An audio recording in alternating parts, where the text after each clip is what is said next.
Okay, let's go ahead and get started. My name is Dr. Akilah Watkins, and I'm President and CEO at the Center for Community Progress. And I am excited to be having this panel today, talking and discussing creating places of opportunity, history, context, and how to fix it, and who can fix it, and how to fix it. And I'm excited to be joined by our panel today, who I will introduce very soon. Just to give everybody a quick overview, today's panel will talk about the unjust policy, how unjust policies and historical housing discrimination continue to drive low-income, working-class families and people of color out of high-opportunity neighborhoods. These neighborhoods are important because they are rich in jobs, transportation, and much needed daily services. To create places of opportunity that serve the most vulnerable, policymakers at all levels must prioritize racial and economic opportunities to address the nation's history of exclusionary housing policy.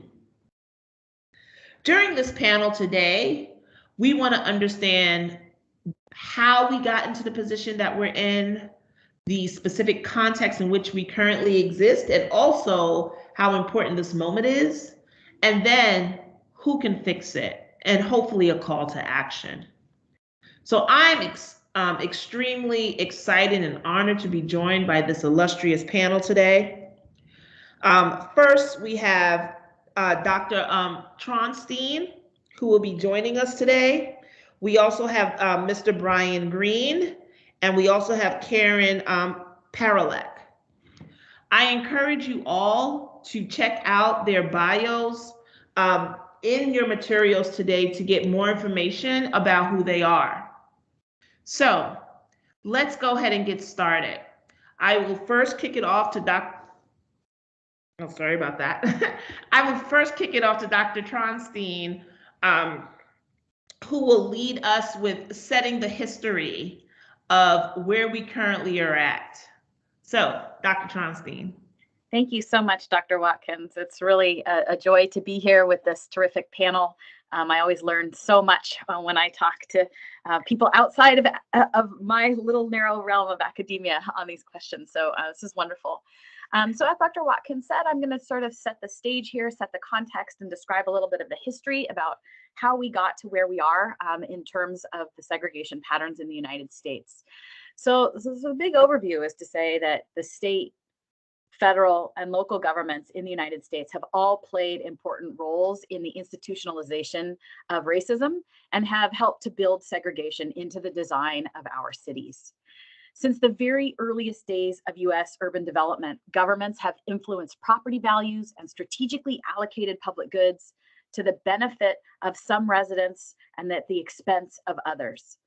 Local politics in particular is at its core the politics of land use and has been long dominated by white property owners who have sought to enhance their wealth and control over the allocation of public goods, public services like education and street paving and policing and fire. Through land use regulation, zoning, and redevelopment, local governments have created segregation along race and class lines. So I'm just going to describe in sort of two big chunks the private mechanisms and the public mechanisms that have been used to produce segregation in US cities.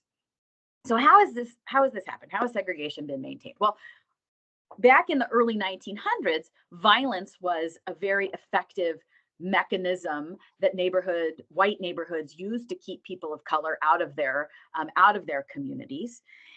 Individual attacks and bombings. History is replete with these examples. But there were also mechanisms that were less obvious. So restrictive covenants are something that many people, I'm sure, on this call have heard about.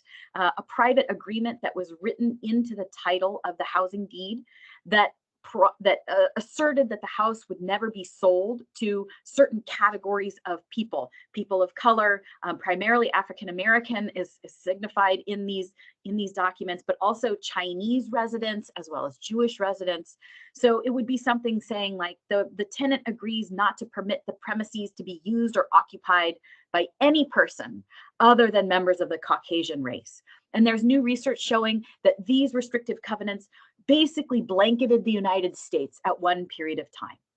And of course, in 1948, the Supreme Court rules restrictive covenants unenforceable.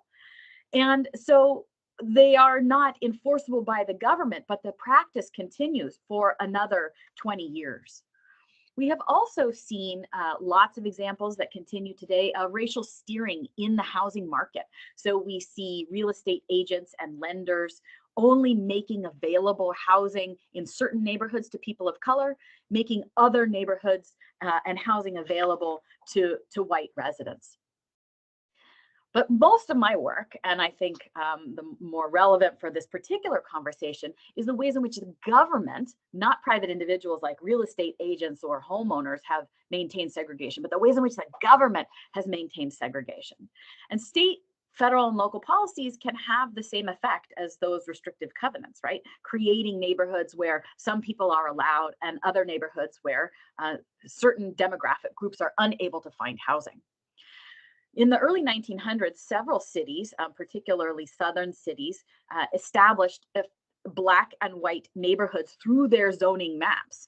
This was one of the earliest uses of zoning. It was developed actually here in California to prohibit Chinese residents from living in certain neighborhoods. But the Supreme Court rules this unconstitutional. So cities have to figure out a different way to use zoning and land use regulation in order to produce segregation. Even without designating specific areas for the city that are to be inhabited by different demographic groups, cities can and do generate segregation in their land use regulations. The federal government has had historically many policies that have generated and entrenched segregation. The Federal Housing Administration, which was a set of New Deal programs that were organized to spur construction and employment in the home building industry and increase home ownership, needed to evaluate the riskiness of lending in certain neighborhoods. And it is no surprise to anyone that part of their risk determination was based on the racial makeup and projected racial makeup of neighborhoods.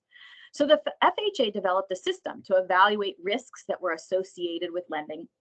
And they mostly gave loans to people who resided in neighborhoods that had the lowest level of risk, areas that were racially homogenous, with high proportion of white residents, with a strong percentage of the homes covered by restrictive covenants, and where single family zoning predominated, were much more likely to be given FHA loans.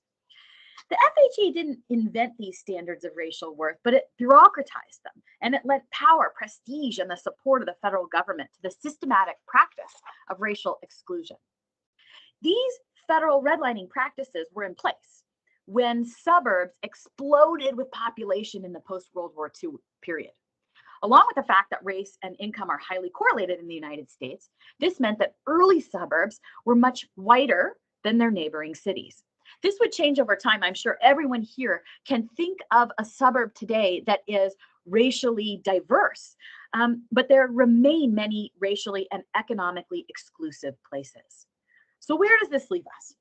What this leaves us is with two patterns of segregation in the United States: a history where neighborhoods were segregated by race and class, and more recently, where we have whole cities that are divided from each other along race and class lines.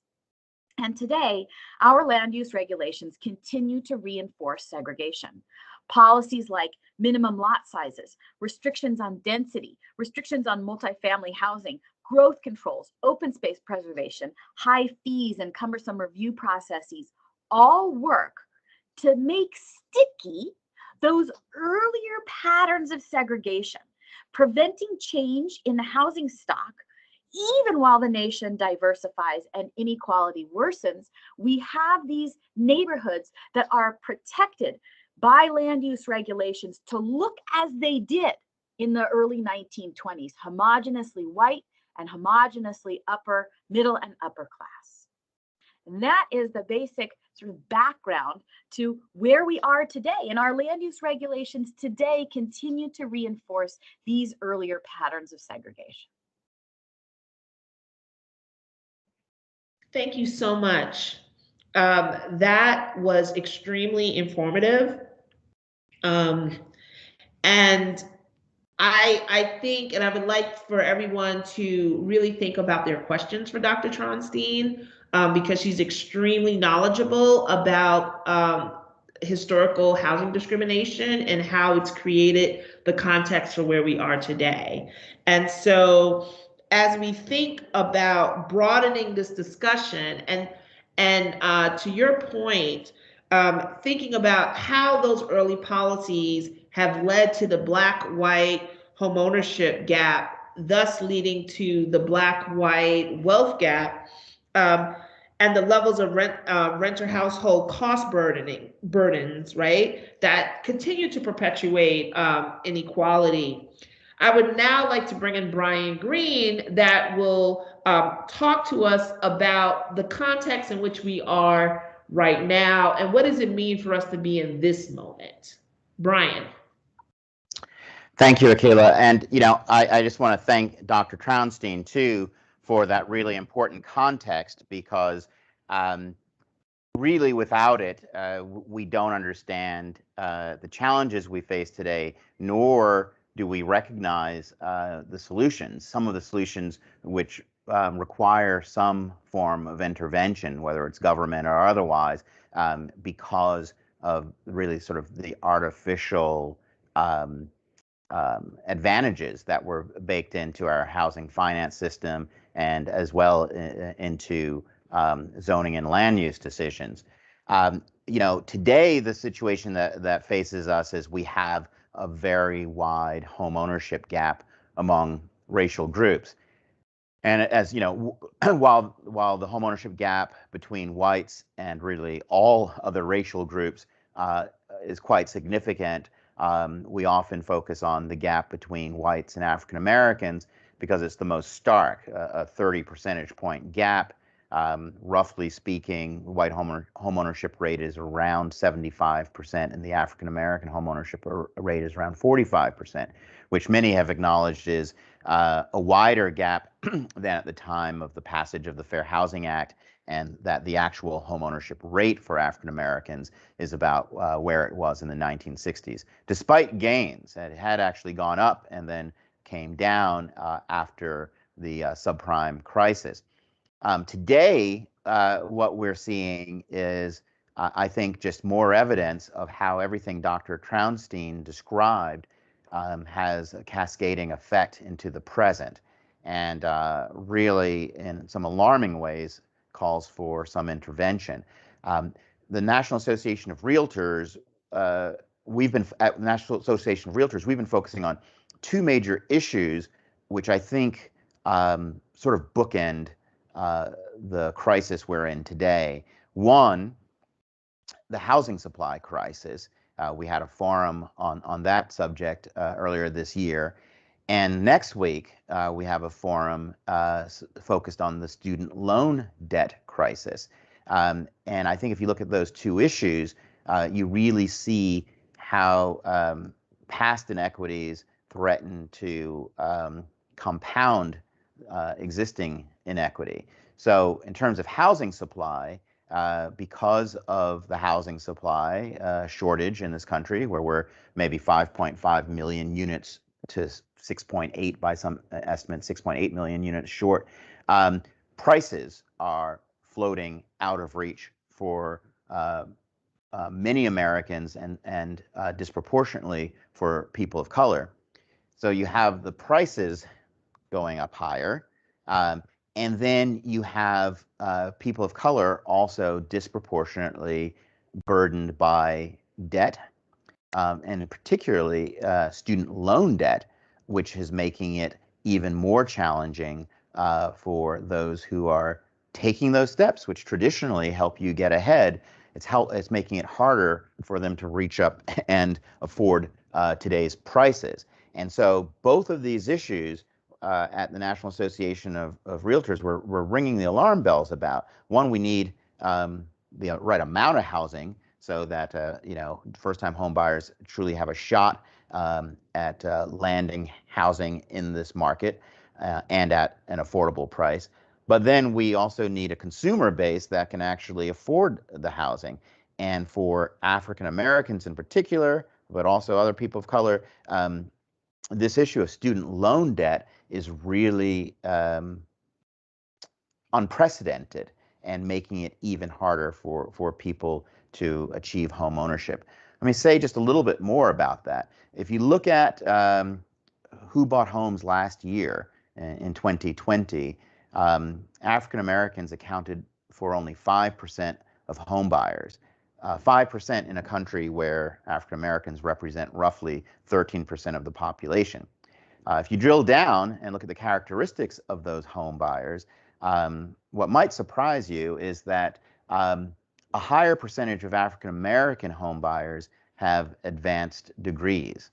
So about 30% of African American home buyers have MBAs, law degrees, much higher than the percentage of whites with those advanced degrees. And that appears to be because in order to purchase more and earn more income, you need the additional education. But what it also means is they're accumulating debt. And they're accumulating debt that's harder for African Americans to bear because a smaller percentage of African Americans have historically had either the income or the equity in housing to support education, the education that they're seeking today. So that has had a cascading effect, making it very difficult for African Americans. And then also the lack of equity means that African Americans are less likely to rely on the sale of an existing primary residence to afford a home purchase today.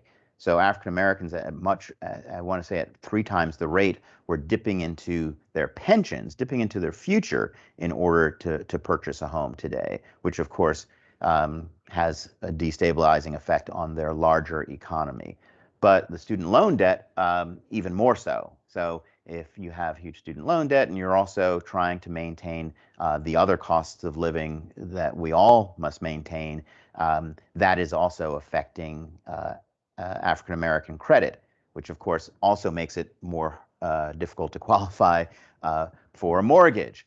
So all of these things become challenges that you have the student loan debt weighing you down, and then it's sort of expanding and infecting your credit worthiness in other respects.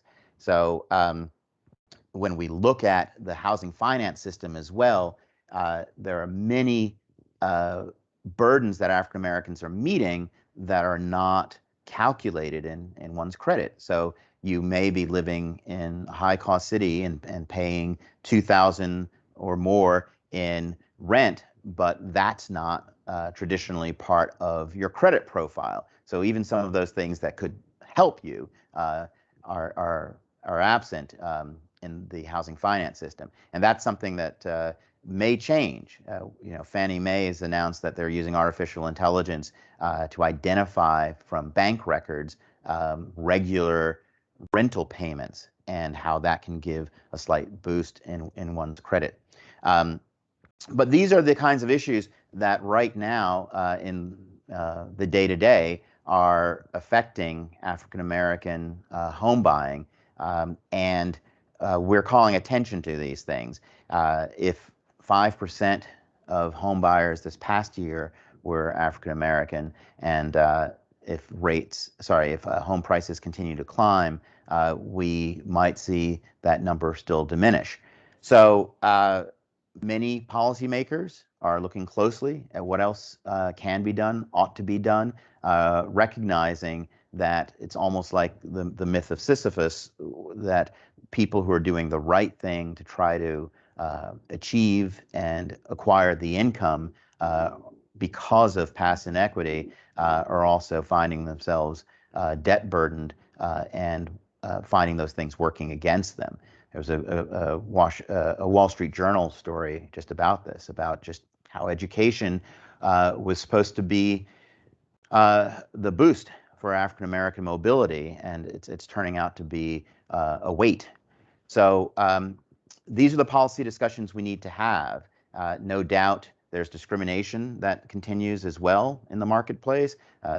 Freddie Mac is looking at the appraisal prices in different communities to determine whether race plays a factor. So they're doing that systematically because they have access to appraisal data. So we have to make sure the playing field is fair in all respects.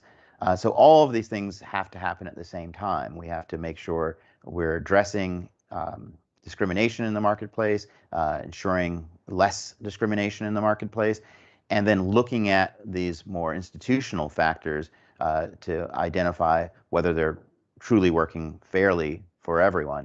And then also figure out how do we overcome these legacies which gave advantages to some and meted out disadvantages to others. So that's where we are today, and I hope folks will check out the National Association of Realtors Forum on this issue next week. Thanks. Thank you so much, Bryan. And wow. I will say that I was very struck, and I don't know about anybody else. That's why I encourage everybody to start sharing their questions. And Mike and your team, if you can help me figure out the chat box so I can start to see questions, that would be really helpful.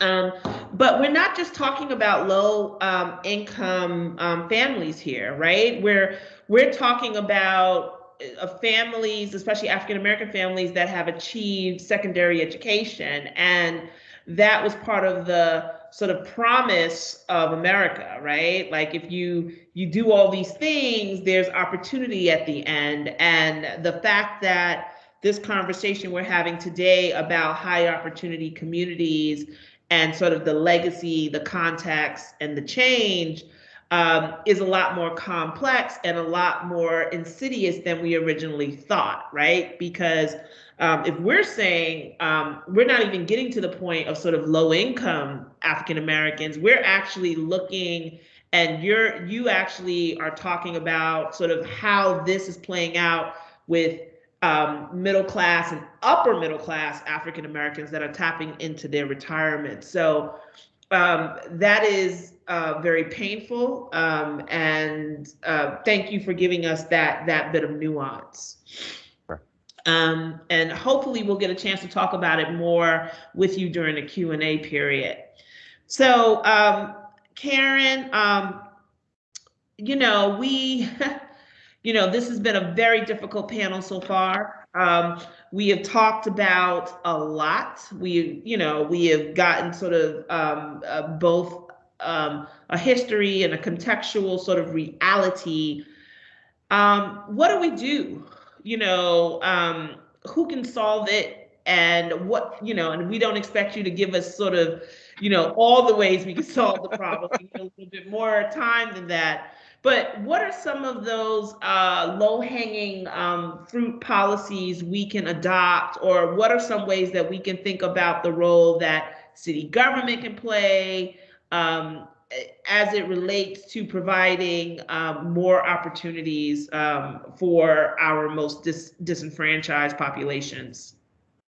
Yeah, thank you so much, Dr. Watkins, and thank you again to Up for Growth for having this conversation, and Dr. Trounstine and Bryan for an excellent first getting us thinking about it. I actually get the a little more fun part of talking about, well, what can we do about it? What Dr. Watkins, you were talking about that, and what are some solutions? And the interesting thing is that, when we're talking about housing and housing costs, there are so many overlapping conversations, to your point. There's the cost of housing means we need to have more housing supply. It's absolutely a supply and demand problem, and we have to be building more housing. And zoning not only has the racist history that Dr. Trounstine was talking about, but it actually is just getting in the way of building housing, period. And there are lots of ways that it prevents housing from happening.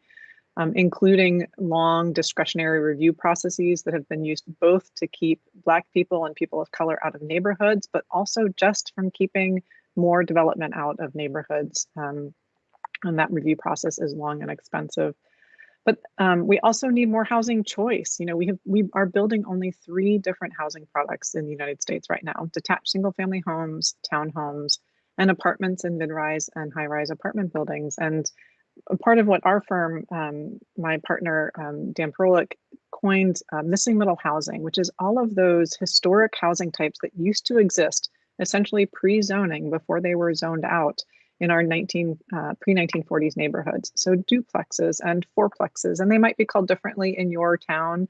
Quadplexes, they're sometimes called bungalow courts. These are all low-rise, usually 2- and 3-story housing that have multiple units in them, and they were historically always in walkable neighborhoods.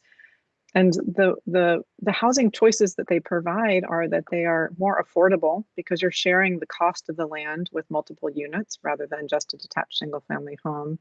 They're more affordable than detached single-family homes, but they also provide that low-rise, walkable lifestyle, neighborhood lifestyle that so many people are looking for and really enjoy. There are many people that love city living, and I happen to be one of them, but there are many people that want to live in neighborhoods, and we can do that. But the other thing it does is the units are also smaller. So they're also more affordable because they're smaller. And we talk about the size of units. It's directly related to the cost of units. So I have a family of 4, and I've raised my family in a 1,000 square foot bungalow. My daughter just turned 18, so we survived.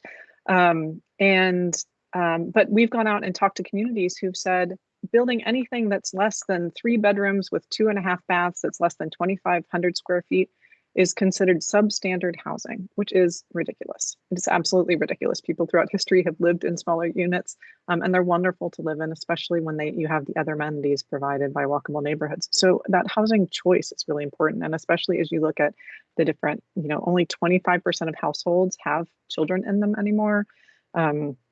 You have younger households and older households. You have multi-generational households looking at different cultures and wanting to live together generationally or not. As one of the speakers earlier mentioned, that his mom is living with him because it's the only place that she can afford to live and not have to drive an hour and a half to work. She's a teacher. So these housing types are providing more housing choices, and they're a market rate solution, which is really wonderful. But I also want to add the second, might be the third, Bryan, depending on we'd have to look at the numbers, but next to housing costs burdening households and student loan debt, as you mentioned, Bryan, but transportation costs are actually the next highest cost that families have. And so where are we putting this housing is directly related to the cost of that housing, the cost that these households are bearing. And so looking at how we're designing places, where we're locating the housing, how we're providing walkable neighborhoods, these are all related issues, and it's all related to zoning and zoning reform. So just a little bit of my background. Our firm works Opticos Design. We're based in Berkeley, but we work all over the United States. And what we were based on is working on walkable neighborhoods. That's actually, when we started 20 years ago, there were not many firms talking about walkable neighborhoods. And we started with a small group of colleagues talking about how do we actually make real places again.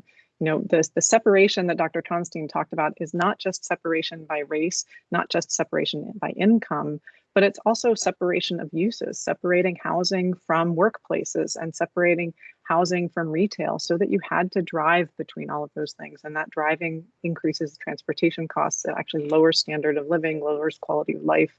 And as we look at the climate crisis that we're facing, our transportation emissions are some of the highest in the country. So how is this housing and transportation, and they're related to making place. And so we started looking at how do you make real towns again? How do you support towns that are there? How do you make real towns again, rather than separating uses?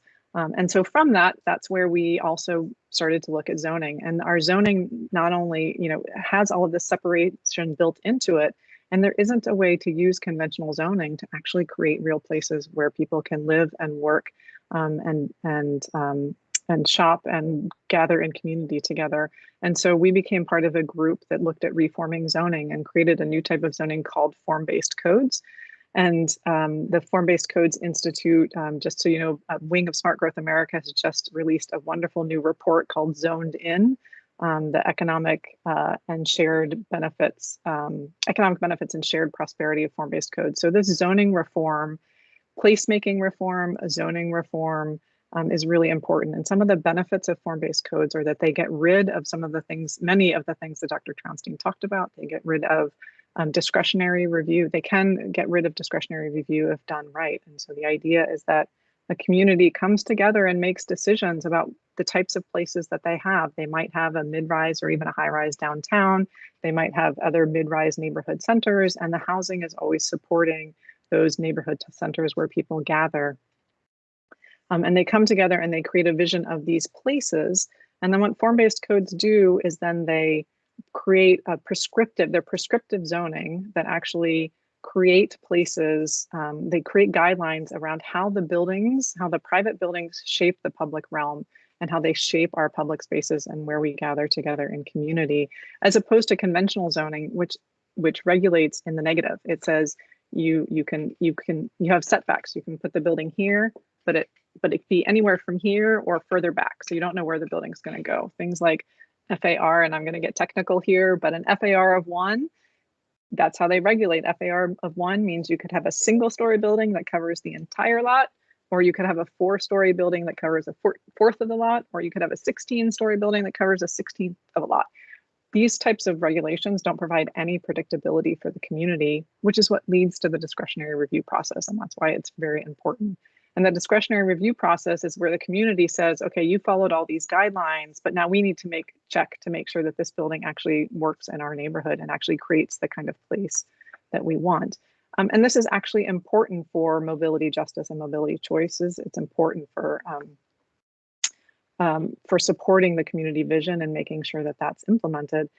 But that discretionary review is a tool of systemic racism. It is a tool of discrimination. And so getting rid of that discretionary review process is really important. And so form-based codes say we come together in a community, ideally in an equity-driven, community-driven process where, and Dr. Watkins, you said this in our prep for this session, where we discuss the sharing of burdens across the community and where housing goes and how we handle all the different things that need to happen in our community and where they go.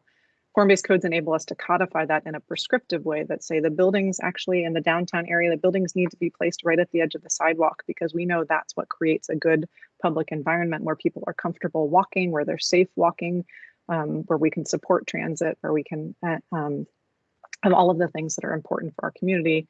And it's prescriptive. It has not only minimum heights of buildings, but maximum heights of buildings. And so you're able to actually, the community is able to come together and put a vision together of a place, have a discussion about sharing of burdens, where things need to go, and then they zone it to prescribe those things. So the form-based coding is a prescriptive zoning. And then what that enables them to do is let go of the discretionary review process. So the community doesn't have to check anything because the code is very prescriptive about what can get built. So communities love this. We've had community members stand up and say, we are so thankful that we don't have to keep showing up at community meetings to check every developer that's coming in, that we can trust that what we have determined about how our place is going to work is going to get built. It turns out that the private market loves this too, because developers do not like the risk of discretionary review. And it's actually a big part of what leads to the cost of housing. That discretionary review process requires developers and builders to put options or buy for their property and carry the cost of those property for a month or even years sometimes while they're trying to get their entitlements to build a building. And sometimes they don't get them. So the risk involved for developers in our conventional zoning process is very high, and form-based codes help get rid of that discretionary review process, which is a win for everyone. So I think I'm going to end there. There's so much that we could talk about here, but I'm going to end there because that's a lot. But it definitely I guess the last thing I'll say is that the benefit of form-based codes is that where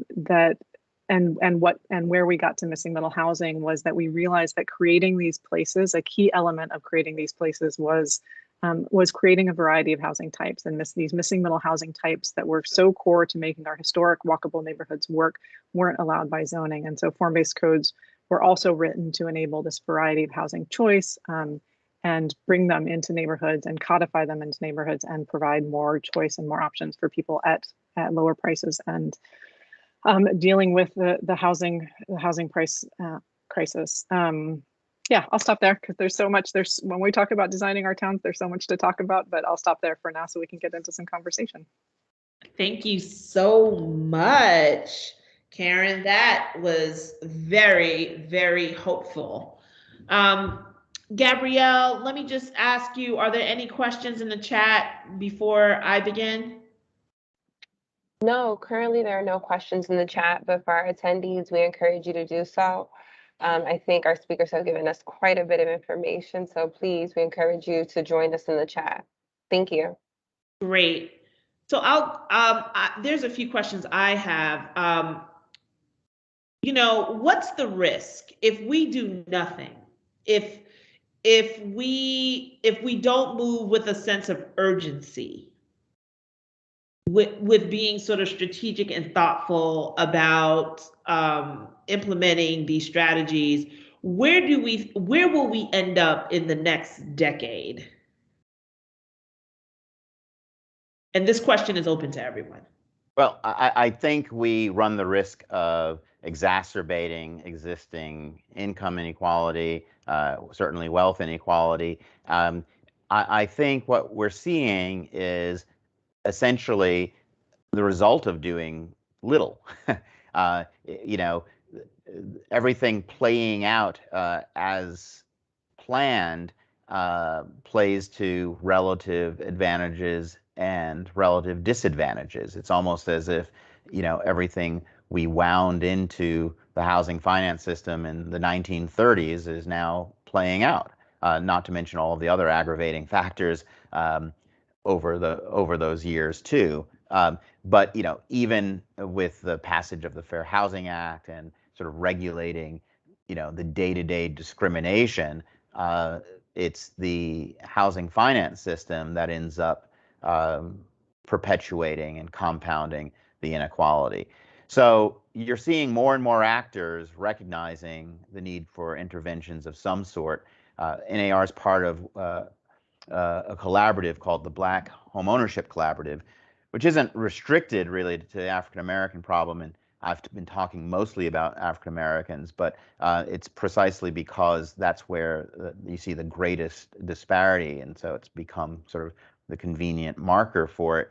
But this is a group that consists of NAR, the Mortgage Bankers Association is part of it, the National Association of Real Estate Brokers is part of it, the National Fair Housing Alliance, the National Urban League. So everyone's now sort of zeroing in and saying we need to do more. And it's not just enforce the fair housing laws. It's look at things like down payment assistance, look at alternative credit.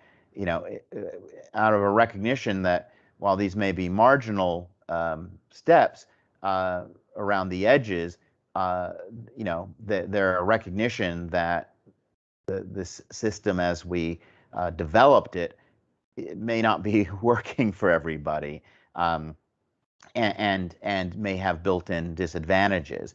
So I think ineluctably people are starting to recognize that. And Dr. Watkins, I mean, you pointed out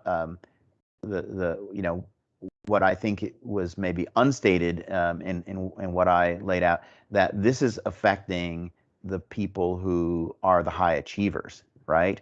And it's fascinating. I wrote about this in Barron's, and many of the responses were, well, African Americans need to finish high school, or they need to, get married, and people just failed to read what I actually had said, that these are the folks who are achieving at higher degrees who are finding this challenge.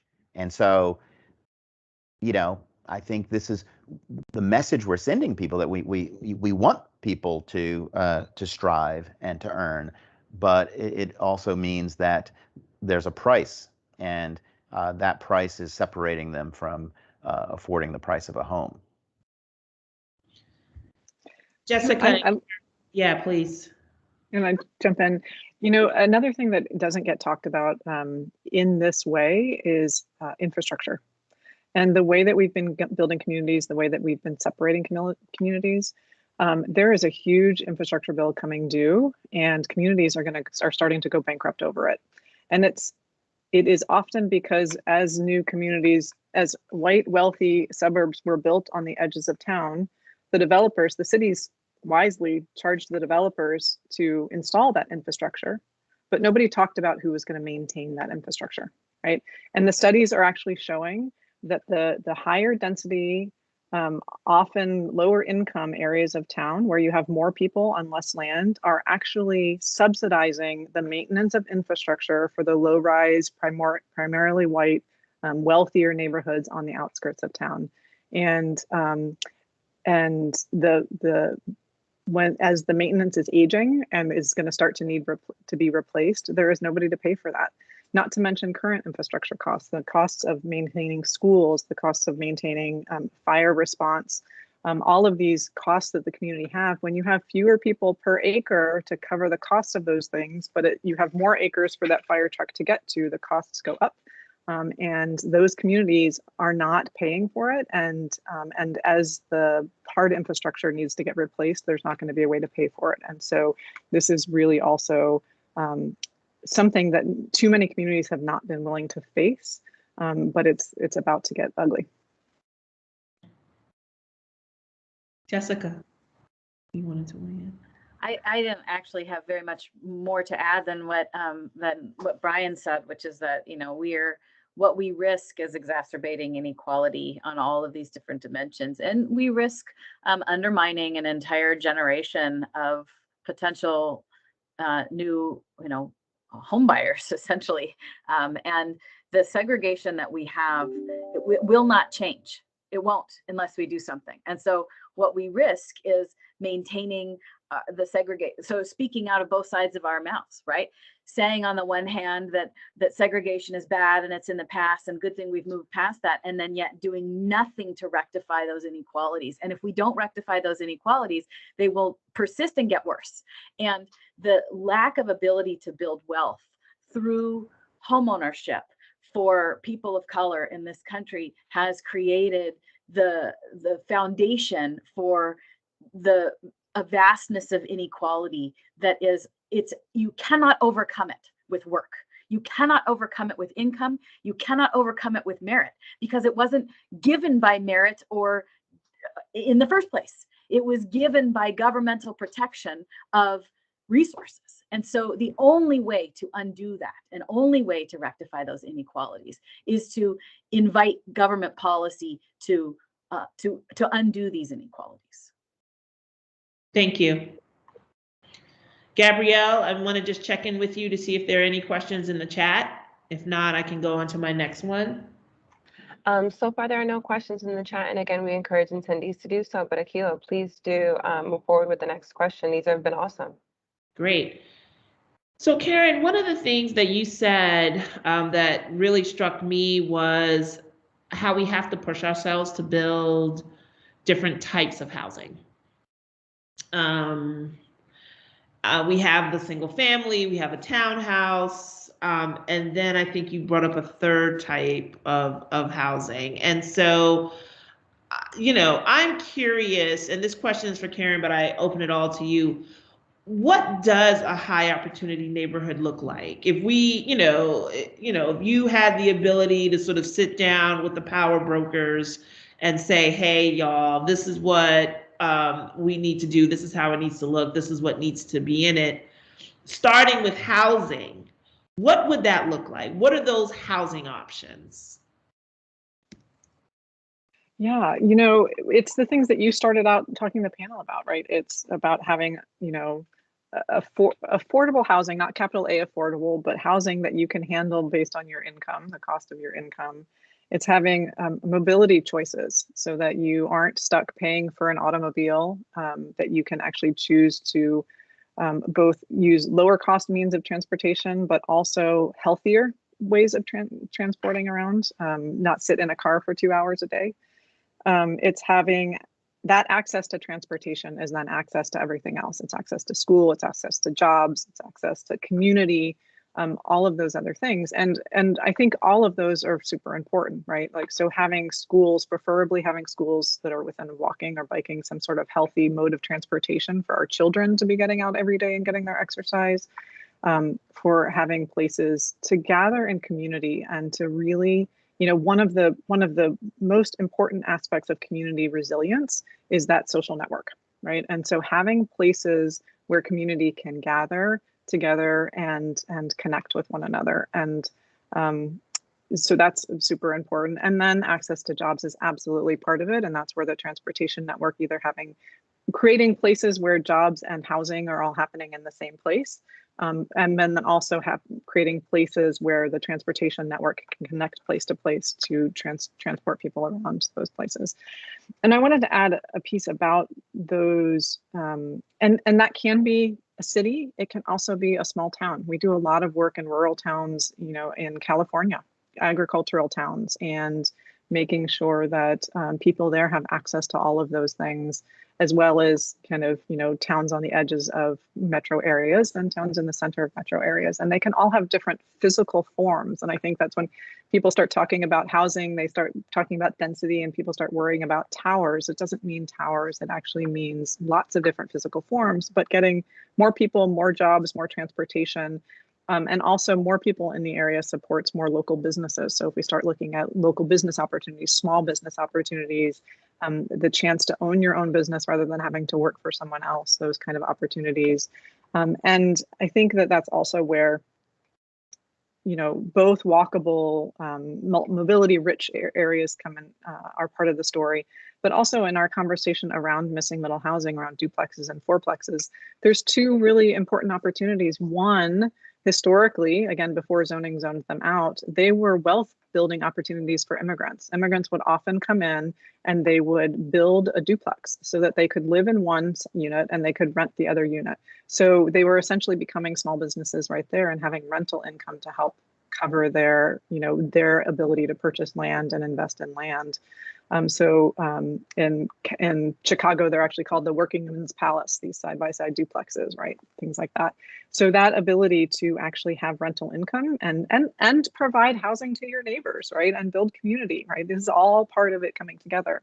And the other thing is that I think is really important, and we're opening up these opportunities is really important, is it is a small business opportunity to be able to build in your community. And so I talk a lot about, you know, we all know about, because of TV, the house flippers, you know, that people come in and they fix up a house and then they resell it, right? Well, I talk about missing middle housing as being the next house flipping opportunity. It's small, you know, it's a single person or a couple coming in, buying a house, buying a piece of land, and building a duplex or a fourplex, you know, a single building that's the size that a small builder, a couple can manage. And then they can live in it and rent out units. They can sell it and work on the next one. But this isn't, you know, when we talk about BIPOC folks, and particularly Black folks, having access to the real estate market and to be able to build equity in real estate, like this small business, it's not just homeownership opportunities, it's actually the small business opportunities that actually getting in the real estate game. And these small buildings actually can provide that opportunity. Bryan, Jessica, anything you would like to add? I'll just say that, you know, I think everything that Karen said, I think many across the political spectrum are beginning to accept. I saw that Howard Husock at the Manhattan Institute was also saying, yes, we need a greater mix of housing in all of our communities, and that this post-war expansion of the suburbs in many ways took us away from some of the very productive living arrangements that we had in this country for some time. So, you know, it works. And I think Karen summarized all the different dynamic ways in which it does. And then, you know, on the flip side of that, we saw also how urban renewal upended a lot of that for the African American communities. There were not just people's residences, but there were thriving businesses that served those communities that were homegrown as well. And so as we think about infrastructure, in some ways, we might want to look at some of the pre-war living arrangements and recognize, okay, how can we promote greater integration both of business opportunities, a mix of housing types, and demographic groups. I'll just add that, price is a measure of demand. Price above building cost is a measure of demand. And if you ask people where they would like to live, if you give them, live anywhere you want, lots of people are going to choose the higher priced neighborhoods, right? That in and of itself means that we should have more housing in those neighborhoods. We should have more types of housing. We should make those. So not only do you get, greater opportunity, you get greater choice, but as my work is very dear to my work, you get access to the benefits that get provided in that neighborhood, right? You get access to those schools, you get access to the public safety, you get access to the road paving and the snow clearing and all the things that happen in those more privileged neighborhoods when you have a mixture of housing types in any one place. So I know we have 6 minutes left, and I have 2 questions, and you can take either one of them to answer it. One is knowing where we are with African American homeownership. Bryan, you brought this up. We're about, we have a huge about 30% gap between the white and Black homeownership rate, and it's lower than where it was before the 1968 Fair Housing Act. I would like to know, what are the 2 to 3 sort of, real world strategies we can implement to help change that trajectory? So that's the first thing. The second thing is, and I've struggled with this, is how do we, in these high opportunity, these really expensive neighborhoods, how do we have a mix of housing? Because I don't know about y'all, but I know that, I have seen more NIMBYism happen, more fights happen when we talk about mixed, sort of just housing options. In so many ways, neighborhoods are set up, especially these high opportunity ones, to be very exclusionary. And how do we begin to change that in a real way? There's been a lot of, work around mixed housing. Mixed income housing, options. What do we really do to sort of, if this is about changing hearts and minds, are we looking at changing policy? Are we looking at changing both? How do we sort of get over that sort of human condition in America that's sort of layered with race and class? So those are the 2 questions. Pick either one.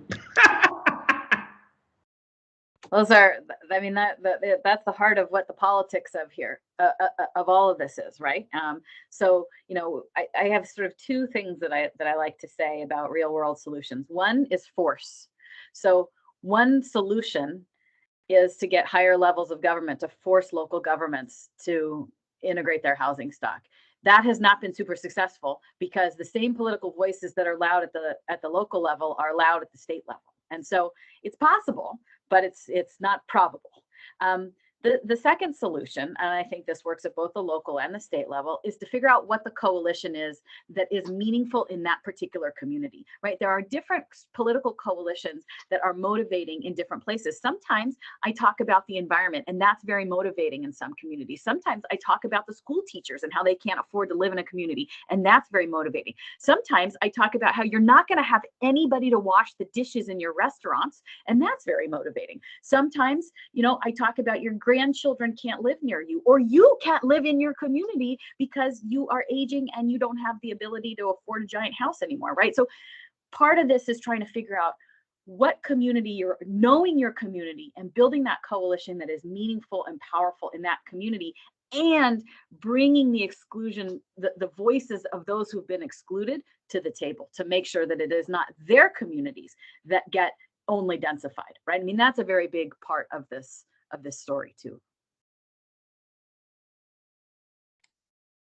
Yeah, I agree that I think there are going to be very practical needs for communities, which are going to force many of them to look for solutions. I mean, and we see, for example, in many communities nationwide, the homelessness problem that's affecting, of course, most directly homeless people, but it's affecting community equality for everybody. And so folks are recognizing they can't run away from this, and so that is leading people to, make some tough decisions and relent some on some sacred cows in order to make a difference. And then, I think there's value to starting small. As we said, we're not necessarily talking about towers, right? In communities, just trying to create more duplexes and triplexes could make a big difference. Perhaps with infrastructure on the horizon, there can be carrots and sticks related to that, and just a recognition that with infrastructure comes jobs and the need to house people who take those jobs. So and then every community has, or many communities have, downtown areas, and they have transportation hubs. There are opportunities in those quarters to begin to build out as well. So and that creates data and evidence that perhaps can persuade people that this works and that the sky doesn't fall. So I think more of these demonstrations, even modestly, will begin to win over some policymakers. Karen, your last 30 seconds, if you have any sort of final words. I think Jessica and Bryan summed it up. I think just remember, the reason I brought up infrastructure is because this really is a financial issue as much as a housing issue. And to Jessica's point about needing to understand your community and what its issues are, I think across the political spectrum, the Republicans are worried about fiscal responsibility. This is about fiscal responsibility, and particularly the infrastructure and building for more people on less land is an infrastructure issue. And so again, like understanding that this issue is across all spectrums, across all races, across all income levels. And there are all these arguments that you can bring to bear. And I would follow the work of Desegregate Connecticut. Sarah Bronin was one of the featured speakers last week. Her organization, Desegregate Connecticut, that started just over a year ago, has been doing amazing coalition building, local zoning reform, statewide zoning reform, and I think they're an excellent model for other communities and states to follow.